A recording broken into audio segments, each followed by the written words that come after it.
Salut et bienvenue dans ce nouveau tutoriel dans lequel on va parler de l'accessibilité et des boîtes modales.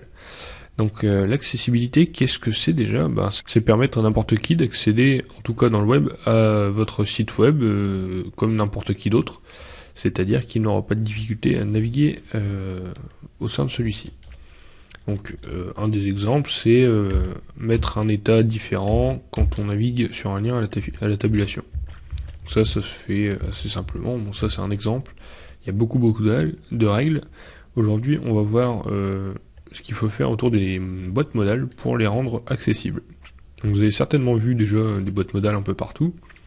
Donc là, j'en ai mis une ici, qui est donc une boîte de confirmation. Vous pouvez avoir la même chose dans des lightbox ou ce genre de choses avec des photos. Il y aura juste des flèches de part et d'autre et une petite croix en haut. Donc ça correspondra un petit peu à ce qu'il y a ici.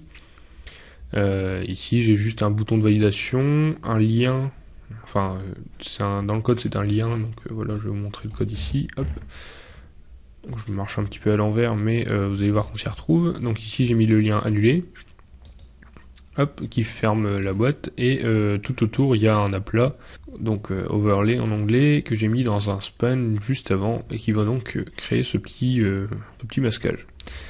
Quels sont les problèmes autour d'une boîte modale? Déjà le premier, j'appuie sur échappe, il ne se passe rien, ça devrait se fermer. Donc ça devrait faire pareil que si je cliquais là.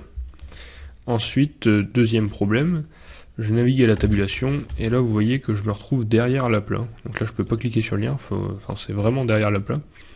Du coup il y a une incohérence entre ce que je vois et ce que je peux faire avec le clavier.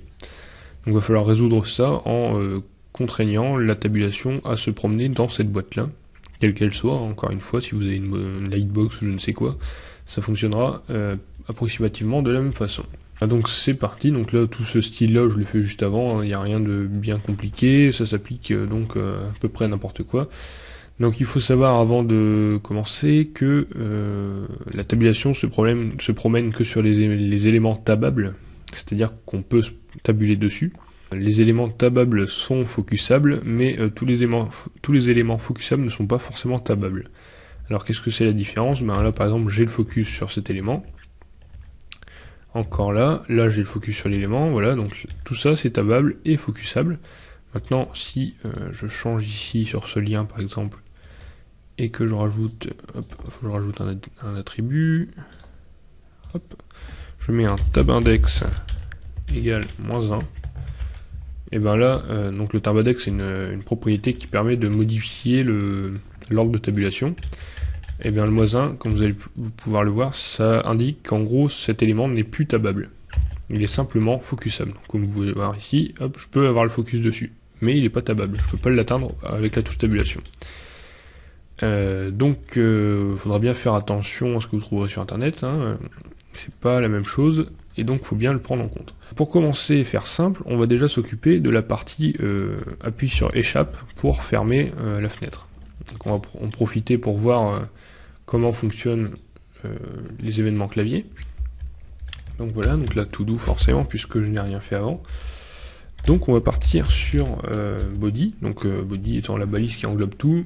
On va pouvoir dessus mettre un listener, donc un écouteur d'événements, sur l'événement qui donne, donc une pression de touche. Vous trouverez également qui press et qui up, mais dans notre cas, on va préférer l'enfoncement de la touche. C'est comparable à un fond descendant pour ceux qui ont fait un peu d'automatisme. Ici, ce qu'on va commencer par faire, c'est déjà voir comment ça se passe au niveau des codes. Donc là, ici, il y a un paramètre qui est possible qui est l'événement retourné, donc l'événement JavaScript, bon, un peu retouché par jQuery, parce que ici j'utilise jQuery, vous n'êtes pas obligé d'utiliser jQuery bien sûr.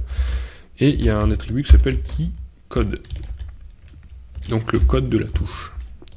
Donc ici, je vais afficher ma console, je vais recharger la page pour avoir mon petit code, et je vais appuyer sur des touches. Donc là, j'appuie sur échappe, hein, donc j'ai 27. Et là, si je fais H, voilà, tac, tac, tac, j'ai des codes de touche. Donc ici, 27 étant échappe, hein, je vais le refaire, hop. On va donc faire un if e.keycode égale, on va mettre un triple égal 27. Du coup, là on sait que la touche appuyée c'est échappe. Quand on échappe, ce qu'on va faire c'est fermer la modale. Donc là j'ai une fonction déjà toute faite, hein, puisque moi j'ai codé mon petit truc en quelques lignes. Hop, donc j'appelle pour fermer la modale. Donc si vous avez un script tel que Lightbox ou ce genre de choses, vous pouvez aussi lancer un trigger. Donc vous récupérez l'élément, par exemple le point close, donc l'élément qui a la classe close, vous faites trigger, hop, et clic. Et du coup ça fera comme si vous cliquiez dessus. Donc c'est une autre solution. Moi dans mon cas j'ai une fonction qui me permet de fermer proprement. Donc je vais éviter cette solution là, donc qui est en fait de simuler le clic sur un élément qui permet de fermer la box. Là si je fais le test, hop, je recharge, tac, je fais échappe, ça se ferme bien. Donc là on va réfléchir un petit peu et se poser la question de qu'est-ce qui se passe quand je fais échappe. Il y a un événement qui est déclenché sur le body. Ma modale, enfin c'est pas ma modale mais mon script va l'attraper et exécuter la fermeture de la modale. Seulement là la modale est fermée mais je passe quand même dans ce petit bout de code là. Or il se peut qu'il y ait d'autres trucs qui s'exécutent, ça se peut aussi qu'il y ait plusieurs modales qui se superposent. Moi dans mon cas je simplifie en considérant que mon système ne superpose pas les modales, il n'en prend qu'une seule. Mais ça se peut qu'il y en ait plusieurs, par exemple on pourrait avoir un suivre, ici un truc qui se met par dessus encore. Et donc la touche échappe devra annuler chaque modal ou chaque étape, je ne sais pas, enfin chaque élément un par un, pour revenir à l'état initial. Donc pour éviter de tout fermer d'un coup, parce que chaque élément pourra vouloir écouter la touche, eh bien je vais mettre un stop propagation. C'est-à-dire qu'une fois que je serai passé ici, l'événement sera consommé entre guillemets, puisque je vais arrêter la propagation de l'événement, donc les autres éléments ne pourront pas le détecter. Bon là dans l'absolu je le fais sur body, du coup je suis pas certain que ce soit méga utile, mais dans l'idée je préfère le faire partout, hein. Comme vous voyez je l'ai fait ici, c'est pour que ce soit assez uniforme et que j'ai pas de surprise à certains moments. Là dans l'idée d'ailleurs, si j'enregistre d'autres événements après, enfin des listeners, des écouteurs, après, du coup le stop propagation sera effectué et les autres ne recevront rien. Donc après c'est à vous d'organiser vos scripts pour avoir les priorités qu'il vous faut. Donc là c'est bien, on arrête l'événement. Maintenant on a un autre problème, c'est que là si je fais échappe, du coup ça passe là, ça arrête l'événement. Or je voudrais que ça continue si j'ai pas de boîte modale à fermer. Du coup je vais tester avant tout si j'ai une boîte modale. Donc ce que je vais faire, c'est que je vais stocker dans une variable modale, je ne sais plus comment je l'ai appelé, je crois que c'est modal show, voilà c'est ça, modal show, hop, donc ça c'est une classe que j'ai mis sur l'élément quand il est affiché. Donc voilà, donc modal show, ça va me récupérer la boîte qui est ouverte, donc a priori il n'y en a qu'une. Donc pour vérifier ça, on va faire if tac dollar modal. Donc pourquoi dollar? Parce que c'est un élément jQuery, enfin c'est un objet jQuery en tout cas. C'est pas forcément un seul élément, puisque ça peut être une collection d'éléments. Alors donc là j'ai modal.length, voilà, donc la collection, je récupère le nombre qu'il y en a. Si c'est égal à 1, c'est bon. Tac. Ça veut dire que je suis dans mon cas. Sinon, c'est que c'est 0, a priori. Et on va même faire plus fort, on va faire 2.first, du coup on récupère que la première qu'on rencontre. Bon, c'est pas top, mais de toute façon dans mon cas, j'en veux que une à la fois, donc ça fonctionnera.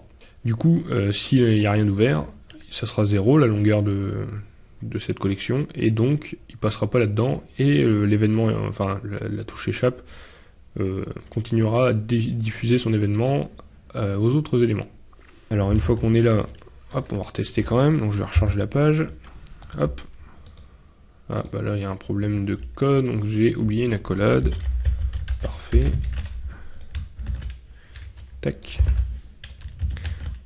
et donc là ça fonctionne bien, je fais échappe, ça ferme. Donc si je clique à côté, là j'ai déjà mis des événements sur d'autres choses, bon voilà. Après vous adaptez à vos besoins, hein, comme d'habitude. Et donc l'autre chose qu'on avait dit, c'est la navigation au clavier. Donc là qu'est-ce qu'il faut faire? Dès qu'on ouvre, il faut que, donc on se retrouve dans ce cas-là, il faut qu'on rajoute un événement, enfin qu'on écoute l'événement de l'appui sur la touche tabulation. En fait on va resimuler la tabulation de façon à ce que on la contrôle complètement pour pouvoir en faire ce qu'on veut quand la modale est ouverte. Il y a une autre solution par rapport à ça, c'est de jouer donc avec le fameux tab-index en rajoutant la propriété tab-index-1 sur tous les éléments de la page, donc tout ce qui est en arrière-plan. Alors moi j'aime pas trop cette solution, parce que déjà ça manipule beaucoup d'éléments dans la page, et parce que si vous avez déjà des tab index -1 dans votre page, ça les prendra pas en compte, et quand vous allez fermer la modale, ça veut dire que vous retirez tous les tab index -1, et donc vous retirez ceux que vous auriez mis éventuellement de façon voulue, quoi. Donc je préfère cette solution qui est de contrôler vraiment la touche tabulation au sein de la modal box, la boîte modale. Donc ici j'ai mis le keycode égale 9, donc c'est la touche tabulation, donc comme tout à l'heure, j'ai déjà fait le test avant.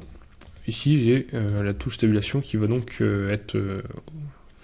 je l'isole ici. Donc si on appuie sur tabulation, il faut qu'on récupère l'élément courant. Alors ça va être un petit peu compliqué entre guillemets ce petit passage, parce que en fait c'est pas si simple que ça, parce qu'il faut gérer, justement on reprogramme entre guillemets le fonctionnement de la touche tabulation pour l'isoler à notre élément. Donc là on va chercher dans la modale l'élément focus, l'élément courant, quoi, donc celui qui a le focus. Donc là présentement ça serait par exemple tac. Là si j'étais comme ça serait cet élément là qui serait l'élément qui serait donné par current, enfin le $current, c'est ça qui aurait dedans. Du coup là je vais continuer. Ici je vais mettre tabable, donc là je vais BLE égale modal .find tabable, et là vous allez me dire ce truc n'existe pas, je ne l'ai jamais vu. En effet, il n'y a pas de sélecteur dans jQuery par défaut pour récupérer les éléments tabables. Donc évidemment, vous pouvez ne pas utiliser jQuery. Dans mon cas, je l'utilise pour une question de simplicité. Ce filtre, ce pseudo-sélecteur, je l'ai rajouté en trouvant sur GitHub. Donc là, vous voyez que je l'ai copié ici. J'ai utilisé celui de Damien, jQuery.tabable. Donc il a le mérite d'être très très très léger, puisqu'il fait un demi-kilo-octet. Bon voilà, c'est rien du tout. Du coup, ici, je peux faire ce genre de sélection. Bien sûr, je l'ai rajouté après jQuery. Donc jQuery, ici, j'ai importé ce petit script ici. Et enfin, seulement, je mets mon script qui l'utilise. Ça, c'est logique, mais je préfère le préciser. Et donc, à partir de là, on a la liste des éléments tabables, mais que ceux qui sont dans la modale. Donc, en gros, là, on va avoir un objet jQuery qui contient tous les éléments qui sont accessibles via la tabulation dans la modale. Donc s'il n'y en a pas, bon, il n'y en a pas, hein. Ça se peut aussi, c'est pas cool d'ailleurs, parce qu'en général il faut au moins un bouton pour fermer, c'est le minimum selon moi en tout cas. Dernière chose qu'on va faire, c'est qu'on va jouer avec les index du coup, et donc là par défaut on va dire que c'est 0, voilà. Ici on aura donc l'élément focusé, qui a le focus couramment. Donc s'il n'y en a pas, bon, il n'y aura rien dedans, on fera les tests après. Ici on a la collection des éléments tabables, et ici on aura l'index parmi les tabables à aller focuser, entre guillemets, après. Donc ce qu'on va faire tout de suite, on va dire que dans les tabables, je veux aller chercher, donc EC c'est pour aller chercher un index précis parmi une collection de... dans un objet jQuery, il peut y avoir plusieurs résultats, et je vais aller chercher le résultat qui est à l'index, ici, nextIndex. Voilà, et cet élément, donc je le focus. Donc je mets le focus sur ce bouton ou autre. Tout de suite également, je pense à arrêter la propagation, vu que je gère tout moi-même, je coupe tous les ponts en gros. Prevent défaut également. Donc là, je préviens, c'est-à-dire que j'annule le comportement par défaut du navigateur qui va tenter de gérer la tabulation. Et ici, comme là, j'empêche d'autres scripts de récupérer l'événement de tabulation. Donc là où ça devient compliqué, c'est entre les deux. Parce que là maintenant on a nos entrées, on sait ce qu'on doit faire avec, mais entre deux, il faut peut-être modifier tout ce qui se passe ici. Et c'est cette variable-là qu'il va falloir manipuler en fait, pour savoir à quel index on va se promener. Et donc, c'est parti. Donc, comme je vous disais, on va déjà vérifier qu'il y a bien une variable courante. Hop.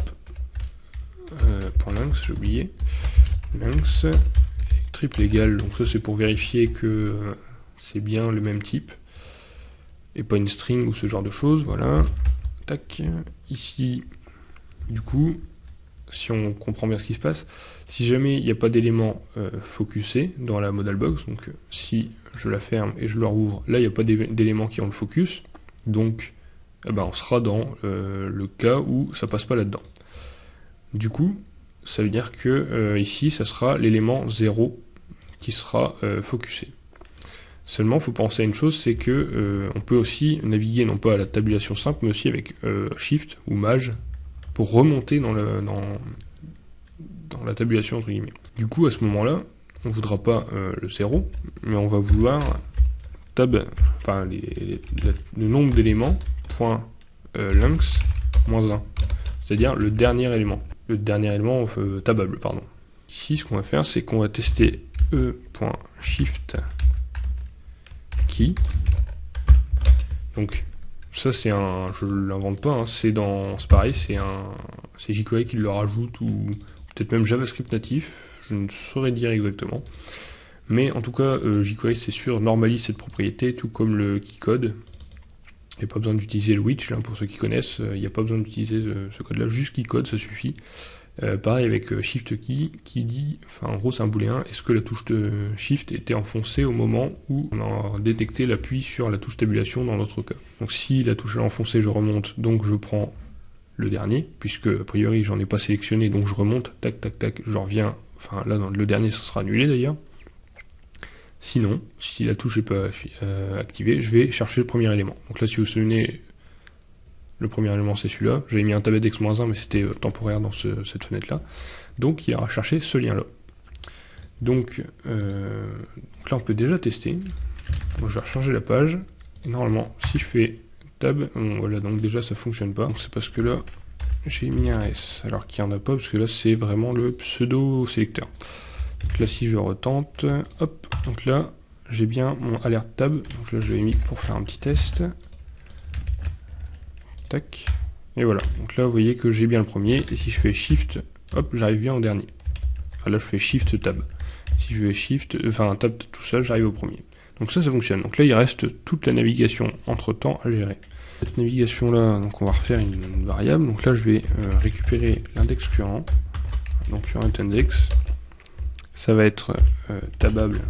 Donc là, c'est ma collection de tout à l'heure, hein, celle-ci. Je vais récupérer l'index de l'élément courant, donc $current. Donc là, dans cette variable current index, je vais avoir l'id, donc c'est comme là le next index, mais pour l'élément courant. On est parti. Si on appuie sur la touche de Shift ou pas, il faut le gérer. Donc si la touche Shift est enfoncée, on fait une autre condition. Donc si l'index courant, donc l'index de l'élément qui est donc celui-ci, donc celui qui a le focus, est supérieur à 0, c'est-à-dire que là on est en train de remonter, tac tac tac tac, si il n'est pas le premier, parce que le premier c'est 0, alors on va continuer à remonter, sinon on va complètement ignorer, et du coup il va utiliser ce truc là pour repasser au dernier, puisqu'on a fait le test ici. Donc là, hop, je fais next index égale current index-1. Hop. Donc voilà, donc là je mets pas d'accolade tout ça parce que il n'y a qu'une ligne à chaque fois, donc c'est assez simple. Donc là je ne mets pas non plus de AND parce que je veux vraiment que ce soit ça ou ça. Et là s'il y a ça qui se passe, c'est dépendant de ce qu'il y a là, donc c'est pas complémentaire entre guillemets. Donc je peux pas le condenser plus que ça.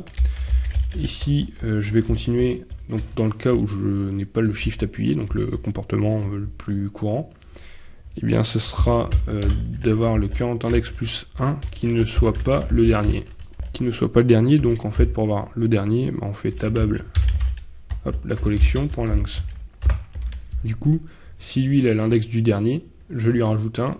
Si c'est plus grand que la longueur, c'est pas bon. Enfin, plus grand ou égal d'ailleurs.